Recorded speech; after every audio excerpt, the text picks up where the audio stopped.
Good morning and welcome to Peace Out, where we are all learning together to peace out. And if I don't know if your life is anything like mine, but I've had lots of practice runs lately, right? Let's see if we can figure this out. Let's figure out how to have peace in the middle of this. Let's figure out just trusting God is what it all comes down to. And that doesn't mean bad things don't happen, right? It doesn't mean we don't have difficulties. It doesn't mean we don't have circumstances we have to deal with. It just means God is with us in our circumstances, and that's a little bit of what we're going to talk about today. I will say, real quick update, this week's book of the week is 21 Days, which I don't have a copy, sorry. I don't know where it is. It's somewhere here. But I've got a copy, I just don't know where it is. And we've got it, I believe it just got printed, so it's in the printing process, let's put it that way. So just waiting for some funds to finish topping that one off, and then we're on to 31 days in Psalm 31 and Peace Out. Those are the next two. So we're trying to get some printed to get them to a conference that's going on here in the next couple of weeks there in Pakistan. So the process is still moving forward. It's moving forward slowly, but it's still moving forward, and I'm so excited about all of that. I never saw all that coming, right? And I'm just so excited that God chose to do this and to use me to do something. Maybe somebody can be encouraged. Maybe somebody can know God just a little bit more. That's kind of what it's all about for me, right? Just let somebody can know God just a little bit more.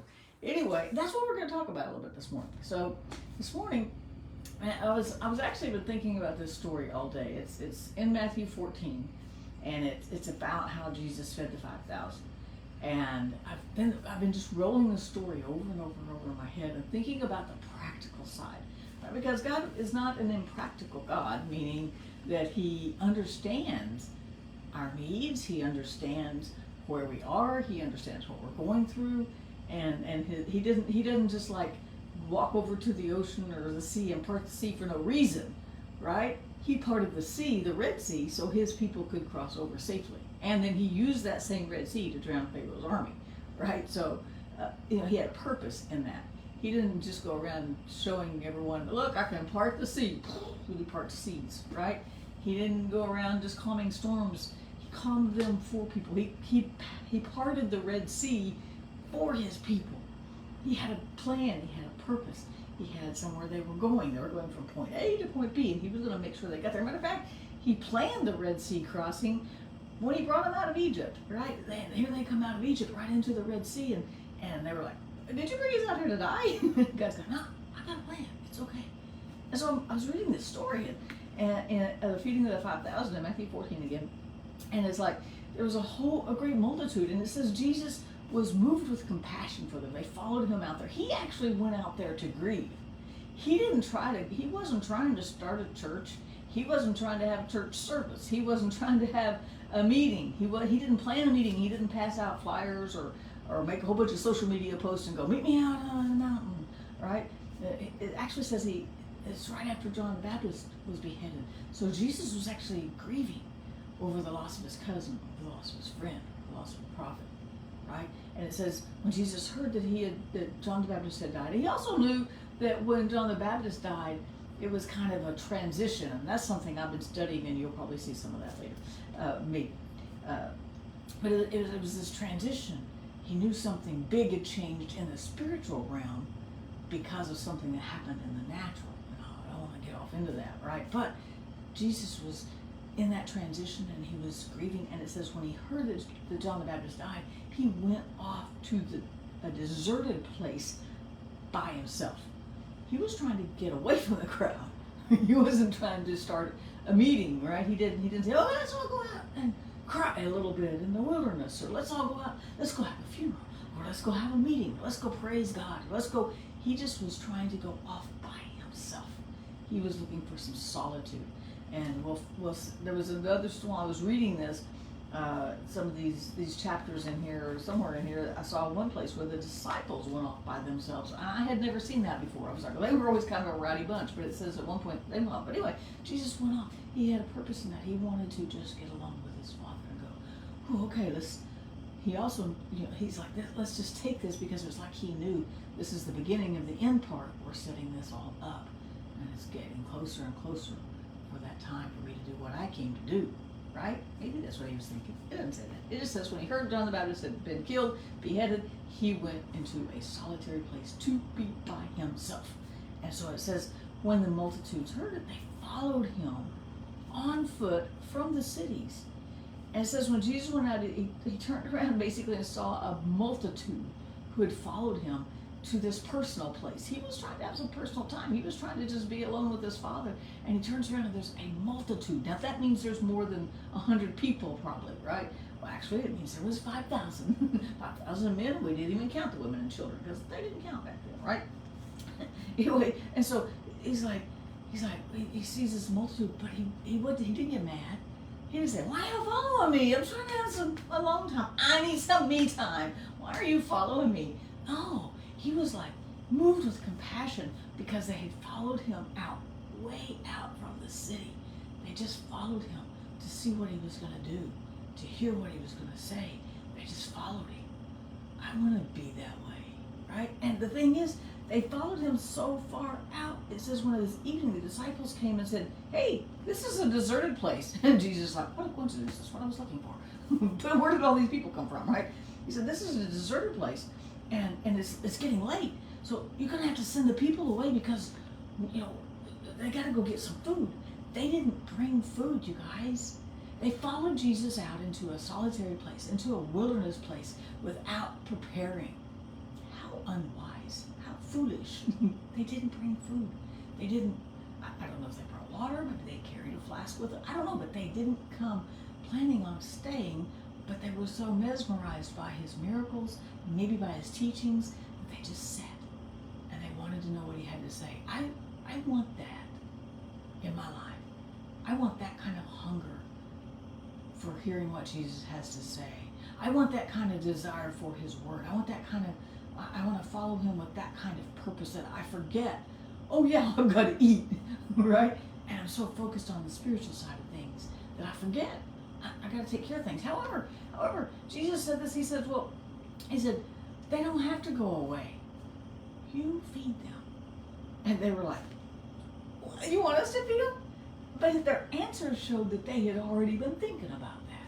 Because then their answer, they said, we have only 5 loaves and 2 fish. We just had this little lunch that one mama, out of all these people, out of this multitude, one mama thought to pack a lunch for her son. Now, she probably didn't know her son was going to go chasing Jesus into the wilderness, right? She didn't know what he was going to do. Maybe she thought he was going to go to work. Maybe she thought he was going to go to school. I don't know, but she packed his lunch, and that's all they had, but they knew they had it, so they had already looked around going, what can we do on our own?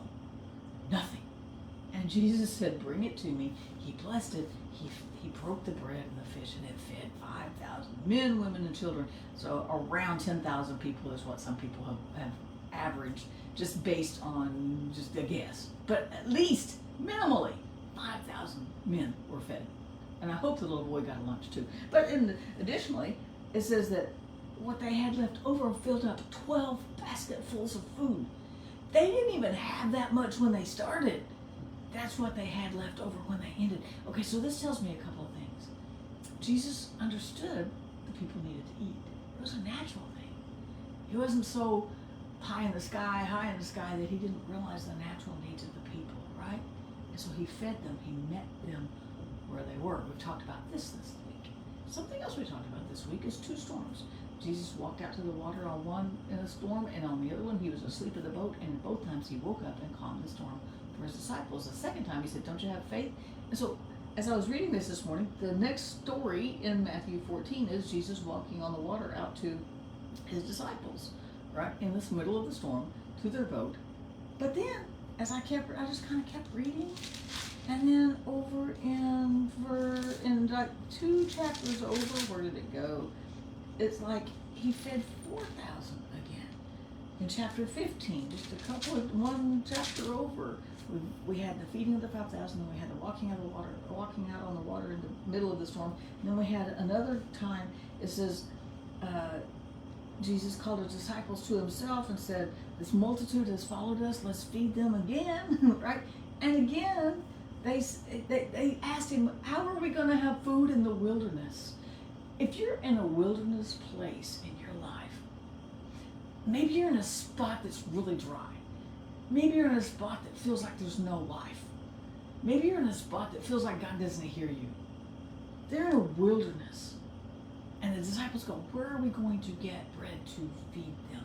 And Jesus said, what do you have? How many loaves do you have? He didn't even ask about the fish. They said, we have 7 loaves and a few little fish. And he broke it. He gave it back. He blessed it. He gave thanks. He broke the bread and gave it to his disciples, distributed it, and they were able to feed 4,000 people, plus 4,000 men, plus women and children. Again. And then they're going to be in I guess the thing that stood out to me is this. There were 2 boats in 2 storms, and Jesus calmed the water, and the disciples didn't get it in between. And now he's fed 5,000, then he's fed 4,000, and the disciples didn't get it in between. Right? I don't blame the people for not getting it. Maybe the same people weren't there. Maybe they didn't see the miracle the last time. But the disciples saw it. Why didn't they go, what are you going to do this time, Jesus? Why were they not expecting him to do something? Because they were human, just like me. I won't say you and me, I'll just say me. And we forget in between. God cares about our natural state too. He's going to meet us where we are. He gets it when we're hungry. He doesn't say, oh, that's a natural thing, I don't do that. I don't do natural things. No, I don't know. Go get a job. Right? I mean, he may direct you to do that, and you need to do that if you don't have one, right? Or you make some money somehow. We need to do what we can do. He worked with what he had. He worked with a couple of loaves and some fish. He worked with 7 loaves and a few fish. He worked with what he had to take care of their physical needs. And God cares about where we are. He cares about how we feel. He wasn't so caught up in his ministry that he didn't see the people's needs. I love that about God. He's not so caught up in I mean, he is a supernatural being, but he's not so far removed from us that he can't see where we are, that he can't see and understand what we need. And he will meet us right there, even in a wilderness place. He took time to feed the people who were following him. They came out without any forethought, without any planning.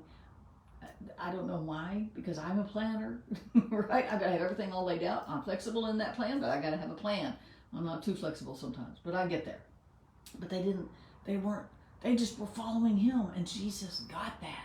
He gets it when we follow him and we get ourselves in a bind and we go, oh, what am I supposed to do now? He's like, it's okay, I'm right here. I don't care if it's 5,000 and a couple of, if I got bread and fish, I'm going to feed you. I don't care if it's 4,000, it's bread and fish, I'm going to feed you. I don't care if you're in a storm in a boat and I sent you into that storm. I'm going to meet you there. I don't care if you're in a boat in a storm and I'm asleep in a boat. Wake me up. I'll meet you there. It seems like they would start learning at some point that God was with them, that Jesus was with them, and that he was going to take care of them. That somewhere in that journey, they could figure out, we can just peace out and trust him. That's my goal for today, is just to peace out and trust God for one more day, right? So peace out, you guys. He sees you where you are, and he's going to meet you right there. He's not going to make you do anything grandiose. You don't have to go chasing around the world. He's going to come to you right where you are, and he will meet you where you are. That's why we can peace out. So peace out and have a great day. I'll see you Monday morning.